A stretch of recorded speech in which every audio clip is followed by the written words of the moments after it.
Carlitos, el niño que todo quería saber. En el estado de Chihuahua está Parral, la ciudad donde vivió Carlitos, un niño preguntón que todo lo quería saber. Como todos los niños, él también era travieso. Jugaba, iba a la escuela y hacía sus tareas, pero además leía muchos libros, porque su papá así le enseñó. Y también asistía a clases de guitarra con el mejor maestro de la ciudad. Por si ustedes no lo saben, Parral es una ciudad donde hay muchos cerros, algunos con nombres muy curiosos como el de las borregas, el púlpito, el de la muela, el espía, el de los aburridos, el del sombrero, el de la iguana y el Cerro de la Cruz, que es el más famoso, porque está en el mero centro de la ciudad. Así como lo oyen, el cerro está en el mero centro, muy cerca de la iglesia y de la plaza principal. Pues así es. Parral es una ciudad muy antigua. Imagínense, dentro de poco tiempo va a cumplir 400 años. Pero hace mucho, cuando no había gente ni casas, y solo estaban los cerros, llegaron unos gambusinos españoles que andaban buscando plata. Y en ese cerro, que ahora se conoce como el de la Cruz, encontraron una mina muy rica. La bautizaron con el nombre de la Negrita y pusieron a los pobres esclavos a escarbar y escarbar para que sacaran las piedras con el oro y la plata.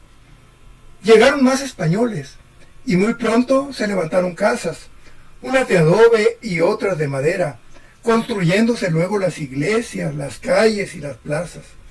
Todo alrededor de aquel Cerro de la Cruz. Pero además del oro y la plata, en esa zona había otra riqueza muy importante.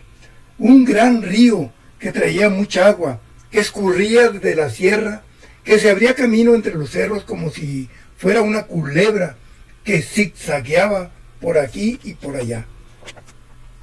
Como el río a veces tenía mucha agua, la gente batallaba para cruzarlo, así que fue necesario hacer puentes.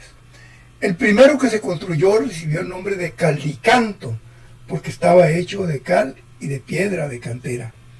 Por ahí solo podía pasar la gente caminando, los burros cargados de leña, de maíz, de frijol, y también algunas carretas.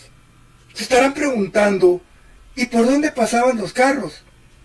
Pues debo decirles que ese primer puente es tan antiguo que cuando lo construyeron ni siquiera existían los automóviles.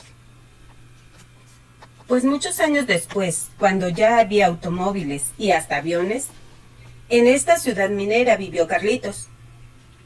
Tenía 7 años cuando junto con su familia llegó a vivir a un lugar muy bonito que le gustó desde la entrada, porque lo primero que vio fue un enorme arco con unas letras grandes que decían Villa Blanquita. Y cuando pasaron por ese arco, descubrió que dentro había varias casas que eran iguales, y también había muchos árboles de nueces, jueguitos con columpios, y otros niños que también vivían ahí. Todo estaba rodeado por una gran barda que servía de protección. Carlitos, que era muy curioso, muy pronto exploró todo Villa Blanquita, y entonces quiso ver qué había más allá de la barda. De inmediato buscó la manera de treparla para investigar y descubrió con asombro el paso del río crecido. Esto le causó mucha admiración, porque nunca lo había visto así, con tanta agua, tan de cerca, y fue para él tan impresionante que jamás lo olvidó. A partir de ese descubrimiento, todos los días se trepaba a la barda, y así fue como comenzó a observar a otros niños como él, que bajaban del otro lado del río para meterse al agua a nadar y corretear en arena. Esto le maravilló. Se quedaba por mucho rato ahí, quietecito, imaginándose cómo sería andar entre todos aquellos muchachos que jugaban y gritaban, tirándose brincos y clavados desde unas peñas, disfrutando en libertad. Entonces comenzó a observar las casas de las que esos niños bajaban, y eran casas de muchas formas que estaban en alto, entre callejones de tierra, sin árboles grandes como los que había en Villa Blanquita. Se imaginaba que él caminaba por esos callejones empinados, que entraba a esas casas diferentes a la suya, que bajaba entre los niños que vivían ahí y se metía a nadar con ellos en el río. Preguntó a su padre por el barrio del otro lado y supo que se llamaba el Topo Chico, y que en aquellas casas vivían los trabajadores de la mina, que ahora se llamaba La Prieta. Y entonces quiso saber más de los mineros y de la forma de vida de aquellos niños y sus familias. Y como era un chiquillo muy listo, supo quién se lo podía contar. Buscó a Nicandro, el velador de Villa Blanquita, que también se encargaba de hacer reparaciones, de regar los árboles, bajar las nueces y de cuidar que los niños estuvieran seguros. Era un hombre que desde muy joven había trabajado en la mina, pero además había aprendido otros oficios como chofer, cargador, albañil, carpintero, electricista y fontanero. Como a casi todos los mineros, a Nicandro le gustaba la parranda, tomar sotol y ponerse a cantar con una guitarra los fines de semana.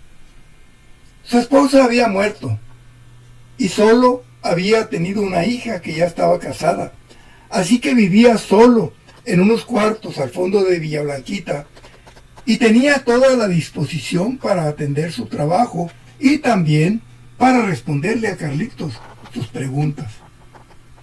El chiquillo, que todo quería saber, encontró en Nicandro una fuente inagotable de información y conocimientos prácticos de la vida. Y como Nicandro siempre había querido tener un hijo varón, muy pronto se encariñó con él. Y aunque pensaba, ¡ah, qué niño tan preguntón!, trataba de enseñarle lo que sabía. Los padres de Carlitos se dieron cuenta que ellos se habían hecho amigos, pero como conocían bien a Nicandro y le tenían confianza y respeto, permitieron que Carlitos lo frecuentara. Así fue como el niño preguntón aprendió a reparar algunas cosas, porque le gustaba acompañarlo cuando trabajaba, y era como su ayudante. Pero eso sí, poniendo siempre mucha atención. ¿Cómo ven? Que hasta aprendió a manejar la troca de Nicandro. Claro, siempre con la presencia y supervisión de él.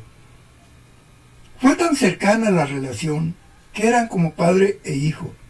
Y cuando Nicandro se ponía triste y tomaba sotol hasta emborracharse, Carlitos le pedía permiso a su papá para salir a acompañarlo bajo el árbol donde se ponía a cantar su tristeza. Entonces, Nicandro le hablaba como un padre, le contaba de su vida, de cuando era niño, de cuando trabajaba en la mina, le daba consejos. Carlitos escuchaba con mucha atención sus palabras y las guardaba en su memoria. Gracias a él, pudo comprender las necesidades y la forma de vida de la gente que vivía del otro lado del río y sentir respeto hacia ellos.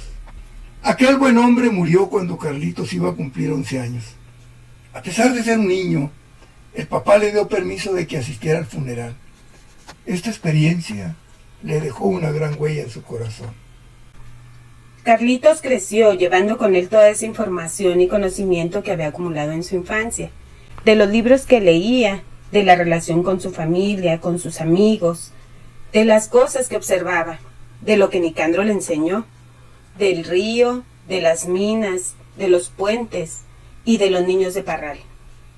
Traía tantas cosas preciosas dentro, así como la mina, la negrita, había tenido el oro y la plata, que llegó un momento en que decidió escribirlas, hacer poemas donde pudiera expresar la impresión que le causaban el río, la huerta, los puentes. Hizo novelas en las que habló de la gente de Parral, de Nicandro y de los mineros. Gracias a su curiosidad, a su memoria, inteligencia y sensibilidad, se convirtió en un hombre que entendía a los demás aunque fueran diferentes a él. Disfrutaba de la vida, viajaba, aprendió muchos idiomas, cantaba, apoyaba las causas justas, valoraba y admiraba la riqueza de los pueblos indígenas y, algo muy importante, Escribió todo en sus libros, para compartirnos su aprendizaje, sus recuerdos, sus deseos y su vida.